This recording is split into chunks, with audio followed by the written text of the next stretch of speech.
नागपूर महानगरपालिका निवडणुकीच्या पार्श्वभूमीवर नागपूर आंतरराष्ट्रीय विमानतळावर निवडणूक आयोगाची चेकपोस्ट लावण्यात आलेली आहे।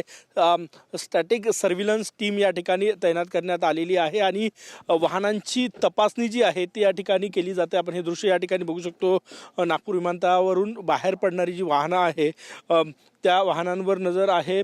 मौल्यवान वस्तू, रोकड, मद्य किंवा इतर मतदारांना प्रलोभन देण्यासारख्या काही वस्तूची वाहतूक होते आहे का याची पाहणी जी आहे ती निवडणूक आयोगाच्या या पथकाकडनं केली जाते। आपण हे दृश्य या ठिकाणी बघू शकतो। नागपूर विमानतळाच्या बाहेरच हे पथक जे आहे ते या ठिकाणी तैनात करण्यात आलेलं आहे। प्रत्येक वाहनांची कसून चौकशी सुरू आहे। सर, तुमचं पूर्ण नाव सांगा, पद आणि काय करताय नेमके? मी डॉक्टर संजय घरडे आणि मी इथे स्थिर पथकाचा प्रमुख आहे, पथक प्रमुख आहे। आणि यामध्ये आपण जे वाहनं असतात हे रेग्युलर वाहनं चेक करत असतो। त्यामध्ये संशयास्पद काही आढळतं का ते बघतो। त्यामध्ये शक्यतोवर आपण रोख रक्कम किंवा प्रलोभन देणाऱ्या काही संशयास्पद काही वस्तू आहेत का ते बघत असतो। जर ते आढळले नाही तर आपण प्रवाशांना जाऊ देतो परत। नक्कीच आपण बघू शकतो त्याचं व्हिडिओ रेकॉर्डिंग सुद्धा या ठिकाणी केली जाते आहे।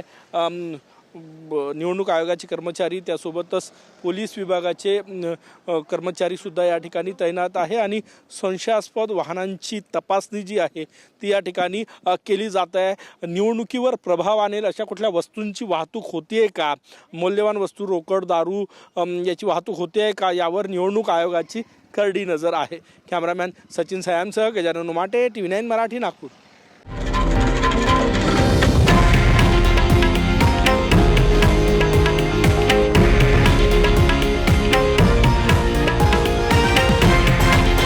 हे आहे देशातील नंबर 1 न्यूज नेटवर्क आणि आपण पाहत आहात TV9 मराठी, एकमेव।